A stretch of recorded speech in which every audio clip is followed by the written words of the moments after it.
So, hi Dylan, thank you so much for being here. Hi, Vicky. Thank you for having me. I'm really excited. Me too. So, can we start with you please give an introduction to yourself, your business, and what you do? Yes, yes. My background is actually all in corporate e-commerce. I actually studied e-commerce, well, product development in London for a short time and got into the corporate e-commerce space working for some big companies out of college like Zappos and Zulily. And basically did that, ended up marrying someone in the military. You move a lot. So I was doing all these side hustles, and Etsy was one of those side hustles. And I basically applied all those principles from corporate e commerce to Etsy and scaled to over $1 million in profit pretty quickly within the first 6 years, and then expanded onto Amazon and Shopify. So that is my background. Now we teach about 3,500 Etsy sellers how to scale their businesses. That is amazing. Thank you. Wow. Can I ask what you were selling on Etsy when you first started?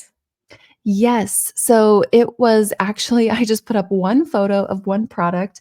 It was a floral letter.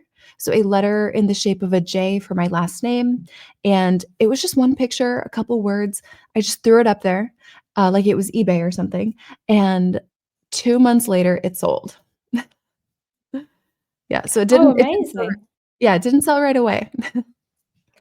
And then, so what happened then? So, obviously, you threw up your first listing. I'm sorry, I'm using your words. I hope you don't mind. Yeah, that's great. What did you do then to kind of to grow your business on Etsy? Because obviously, one sale in 2 months versus making millions is a really big leap. So, what were some of the things you did to get there? Totally. I'm kind of a black and white, all or nothing kind of person. So once I got that taste of that first sale, I thought, okay, there's some potential here. That was just one picture and a couple words. What if I actually put effort in? And so I started applying at about month two, all of those corporate e-commerce principles from my career. And I don't know why I didn't start with that. I guess I wasn't seeing the potential right away. But then when I saw the potential, I applied all of that by month four, so just 8 weeks later, we're making over $10,000 a month. And that really, just scaled from there. Amazing, thank you. Yeah. Let's talk a little bit about, we're going to definitely go into more detail about how to do well on Etsy, but let's actually start at the beginning if that's okay and talk a bit about Etsy as a platform and who Etsy is great for, because obviously there are all kinds of e-commerce businesses selling all types of products, but who is Etsy ideal for? Yes. So a lot of people have some misconceptions about Etsy. They think it's just for handmade products and people who are into crafting at home and just like hobby type of level. But I mean, Etsy is great if you want to make, I would say, if you want to make a lot of money and I would say have a higher profit margin. It's a great platform or marketplace for that. It's also great if you want to really target profitable customers, people maybe who they have higher discretionary spending and income, and they are willing to be a little more patient for something that's a little more special. Um, so if you want to target those types of customers, they're great repeat customers. That'd be great for you. And then if you're looking to build a brand, I really believe it is the fastest place to build a brand and the lowest cost because they really drive a lot of the traffic for you if you set things up correctly. And it's a great way to make a big splash and then eventually expand onto your own website, Amazon, but you get fast customer feedback this way without paying for ads. Amazing, thank you. And I was under the impression as well that Etsy was just for handmade sellers. So, what are some of the other things that you can sell on Etsy? I'm assuming you can't sell everything on Etsy, but maybe I'm wrong. Let me know. You know, almost. It's really expanded. And on July 9th of last year, they expanded their categories. And there's a new category called handpicked by a seller, which is really rewarding sellers who have a good eye for curation. So for curating a product mix or a gift box, there's a category for them. There's digital, which a lot of people have heard about. There's print on demand. You can even sell services on Etsy. So we've had people who sell therapy services, coaching services, courses, things like that. Anything you could sell on Upwork or Fiverr, you could also sell on Etsy. So really, it's there's very few restrictions now. There's a lot of gray area and loopholes. So if you have an idea, there's a way to make it happen. That's really interesting to know, thank you. I hadn't really been aware of the fact that Etsy had widened their scope a bit, so that's really good because I think initially it was handmade, is that correct? But that was maybe we're talking 20 years ago now. Yes, I mean, that was yeah, that's before my time on Etsy. So, potentially it was that narrow of a scope, but since I've been on, there's been always about 4 categories, and now just this last year, it's been a big widening. Yeah. Oh, that's really interesting. So let's Yeah. talk a bit more about your story on Etsy. So you had this one product and one photo, and that sold. What happened next? Yes. So then basically what I did, that product was for my wedding. So yes, it was something I liked, but nothing else I added to the shop actually over the next 8 years was something that I would buy myself. So at this point, I all I do is I listen to my customers. And I really believe in having a customer-centric approach to everything. So your product mix, your SEO, your branding, all of that. So it's not thinking about what you like and, "Oh, this makes me feel good. I like how my shop looks." Doesn't matter if no one's buying anything. So, you know, I would say look at your customer and then how can you serve them for at least 4 to 7 years in many areas of their life? Because we wanna focus on the lifetime value of the customer, not just chasing transactions. So that's what I did. I basically started with the one product, about 2, 3 months in, I expanded into a second product, and it was in the baby niche. I didn't have children at that time, but it was a baby, mobile. You know what those are? Yes. You have them there? Yeah. Those yeah, for nurseries. So I got into the nursery decor space and wedding space. So that was how I expanded. Ended up probably with 4 to 6 products by the end of the first year, but over 300 listings because with Etsy, one product doesn't necessarily mean one listing. It could mean 10 listings positioned for different search results. So that was my, strategy year 1. Oh, I had no idea that was possible. So that's listing the same product using different ways to describe it, perhaps different images. Is that what you mean? Yeah, you definitely wanna be A/B testing images, too, versus having a shop filled with the same photo, but, yes, you can reposition it for different types of customers.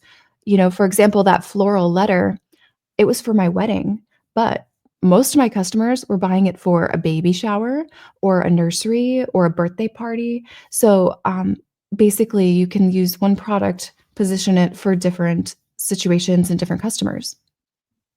That's really interesting. I had not see, I'm learning so much from you. This is amazing because in lots of marketplaces like Amazon, of course, you can't do that if you have a product with a barcode because the barcode means it identifies it as this one product that fits this one category. So that's Yeah. really interesting because you're right. People are looking for the same product, but they might have different uses or needs in mind when they're searching. Exactly. Yeah, exactly, and Etsy is great that they let you do that. I don't see that changing at all anytime soon, yeah. That's amazing. And how long did it take you to really build up your business on Etsy? Well, I would say, 10,000 a month, never looked back, and our margins were around 70%, so not bad, for that, but that month 4 and beyond, I would say that was really when we saw just a consistent snowball, uh, and then hiring, once we started building a team around this part of the business and this brand, that's really when I didn't I was the constraint, and now I was not because we had a team and we had more bandwidth. So I would say 2020 was great. That was a time where just e-com boomed with, especially in the US with uh, the stimulus checks. A lot of people were spending those on Etsy, and it was very unexpected. My husband was actually deployed at the time on a submarine, and I was alone with my one child at the time, and it was a lot. It was a lot to hold the fort down. My goal that year was just to hit 100,000 and hopefully once he gets back, then we can scale the business again, but, we went from, like, 245,000 to 360,000, and it was I don't wanna say it was effortless, but it wasn't really an effort to get the sales. It was really just the effort on fulfillment that year. So between, the start and that year, it just, like, was a pretty big spike. Yeah. Wow, that really is. And when you talked about getting a team in place, what kind of roles were you hiring for? Because I think this would be really useful to anyone else who's growing their business to think what are the kind of things they can start to outsource. Yes, yes. So with my product, it was physical product, so we shipped it ourselves. A lot of people have Etsy shops where it's print on demand or digital. There's no product going out. So with me, I needed someone to come to my house. So I hired a girl. She was like 20 years old, a young military spouse who had extra time. She just had time on her hands and wanted to stay busy and learn from someone else. So she ended up doing all of my packaging and fulfillment. So she started with that. And then she started getting into the product creation side. So the actual production of the product and not just packaging it up. So that was kind of the steps we took. A lot of our students, they have virtual assistants. That's great as well. Then all of a sudden you have a global market for employees.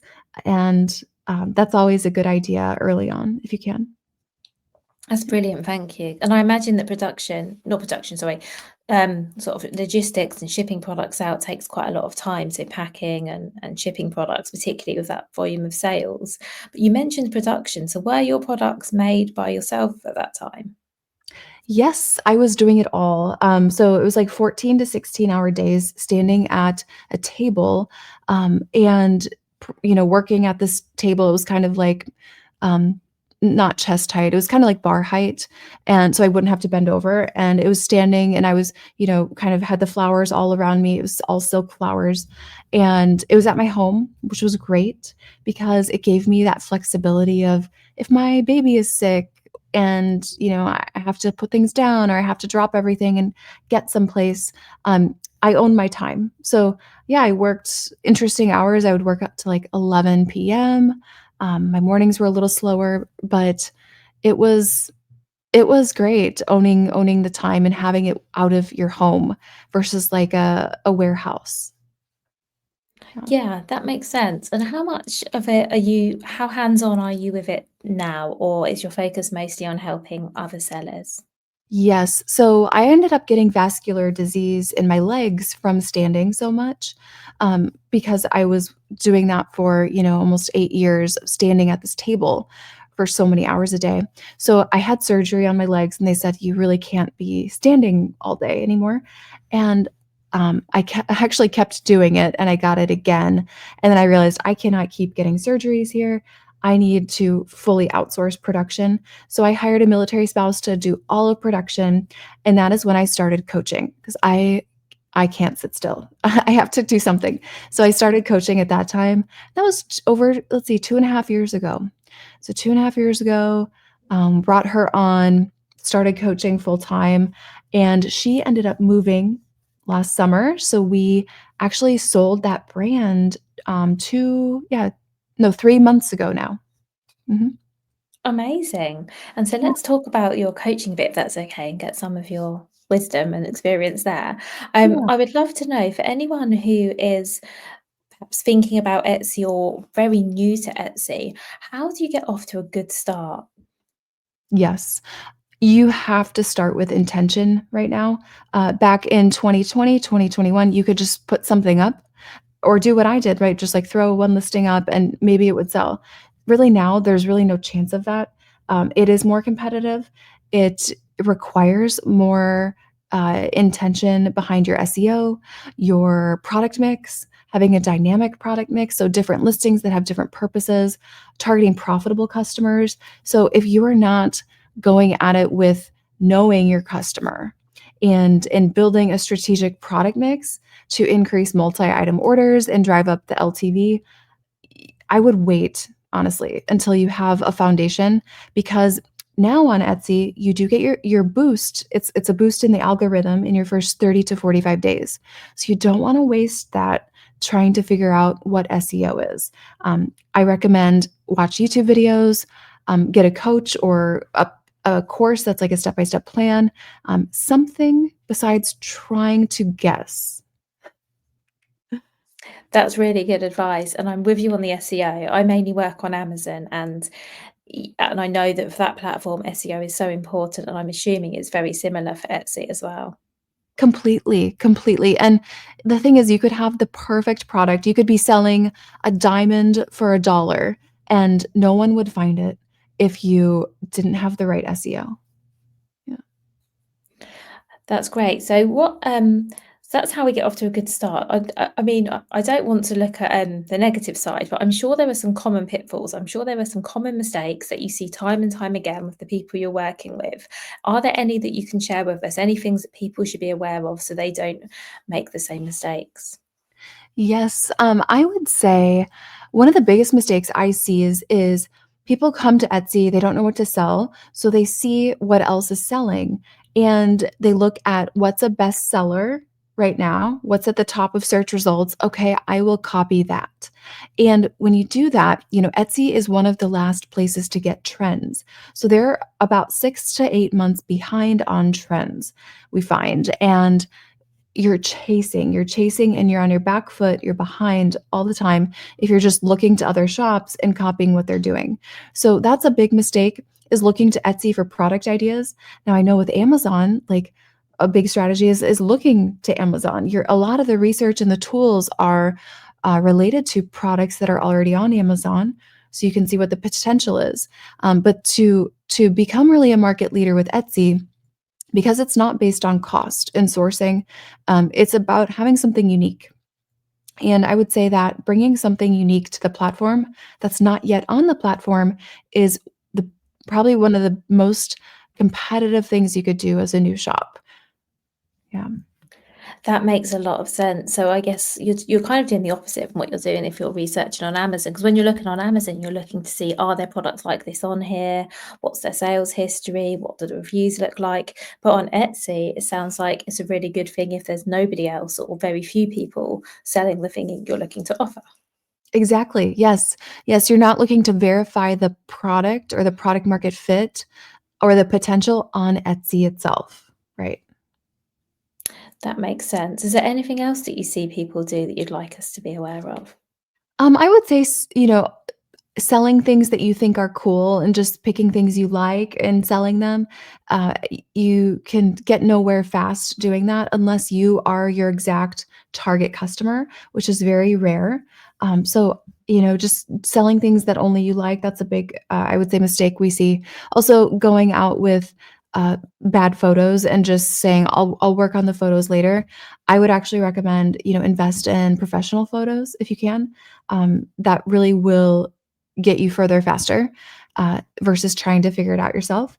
And if you're not a graphic designer, I would not sell in a category, or if you're not strong in graphic design, I wouldn't sell in a category where that is your main value proposition. And by this, I mean print on demand. If you are not good at design, if you don't have a good eye for design and spacing, I wouldn't be trying to at least make your own designs. You could outsource that instead as an alternative, though. That makes a lot of sense. Thank you. And what about sellers who are on Etsy already? And perhaps either their sales have plateaued or maybe they haven't even reached a level that they're happy with. What are Mhm. some things people can do to improve their sales? Yes, I would say if your best seller last year is your best seller this year, we have a problem. I think we've missed a lot of opportunity to serve that customer in more ways and to be, I would say, proactive and forward thinking in how we can serve them. Since Etsy is one of the last places to get trends, if you end up with a bestseller or a market leader, right, that doesn't mean you have the full trend life cycle in front of you for that. You might be at the middle to end of that trend life cycle in I would say the consumer space overall. So make sure that you don't just ride the wave of what worked for you last year or the year before. You will see a slump and you'll have to catch up at some point. So that's one big mistake. Always be innovating no matter how big you get. And also, I would say if you are seeing the competition come in and take market share, don't let price be the thing you're competing with. There's so many ways to compete, especially since with Etsy, you own your branding, you own your photos, your thumbnail photos. There's so many more ways to compete with Etsy that price should not be the go-to. So instead of just trying to do the price war and undercut your price every time they do, remember there's more ways you can compete. That's so useful, thank you. Um, I'd also really be interested to know, because I really don't know this, when it comes to Etsy, can you rely on the organic traffic you get through your SEO, or do you need to be doing anything additional to drive traffic to your listings? You can. You absolutely can. So I would say out of our sellers that do 1 to 8 million, I don't know if more than a couple are doing ads. And if you're doing ads, it's typically not going to be on Etsy at that point. It'd typically be outside of Etsy. So in terms of the organic traffic, if you set up your SEO correctly, you should not need to do ads. Now, there's other methods you can do for driving traffic that are still free, and this would be like social media. For example, Pinterest is great. Pinterest is fantastic for getting that built-in, baked-in traffic for years to come. Pinterest is great, Facebook, Instagram, even there's places like, LinkedIn, TikTok. It depends on where your customers are, but start with Etsy, and then if you're willing to drive external traffic, just pick one platform. That's really good to know because, as I mentioned, I work with sellers on Amazon, and that's a marketplace where definitely in the UK at least, you have to put a little bit of ad spend to get going, to kind of Yeah. get those initial sales and get started. So it's really reassuring to know that that's not the case with Etsy. Yeah, and, the thing with Etsy is, um, the people who do ads, it's oftentimes doing ads for the wrong reason with Etsy ads specifically, and it's to try to get their initial sales.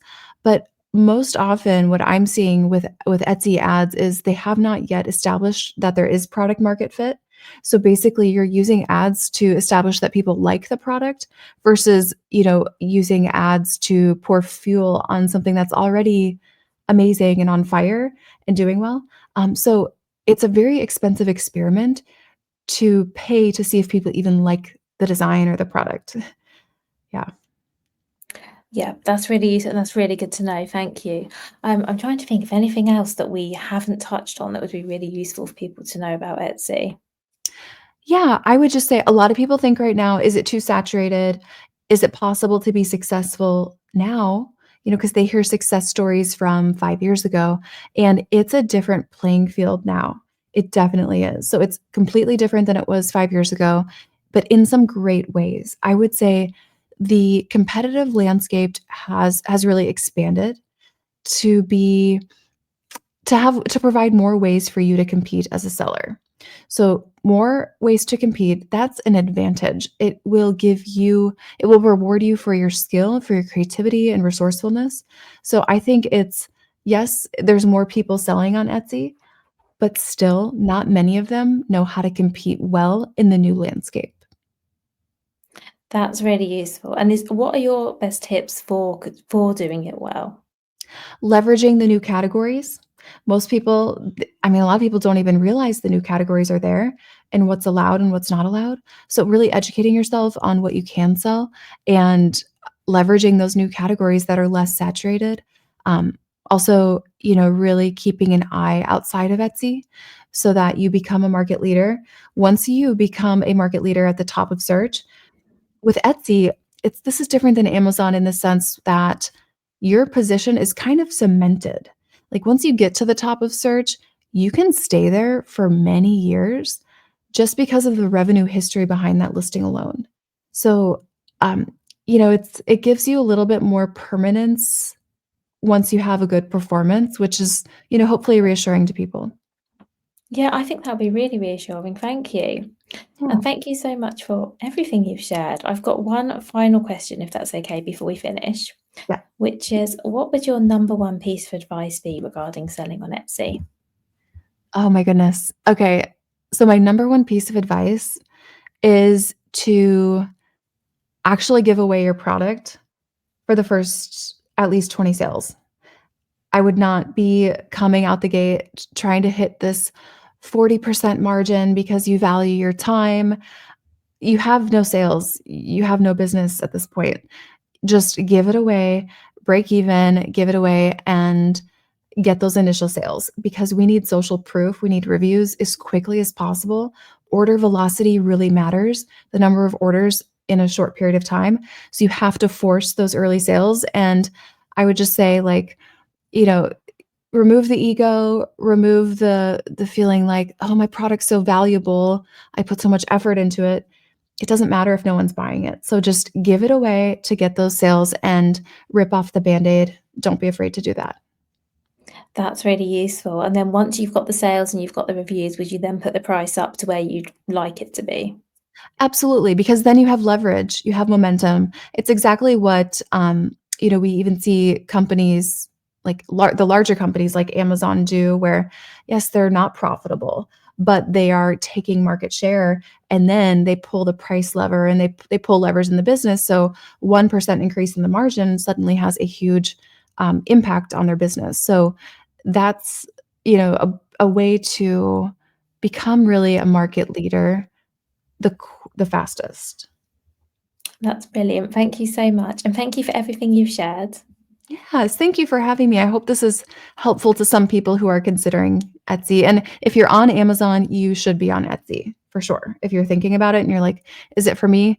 Yes, definitely. And I wouldn't necessarily say every single product, but most of your products probably could work on Etsy. That's really good to know. Thank you so much. Yeah, thank you.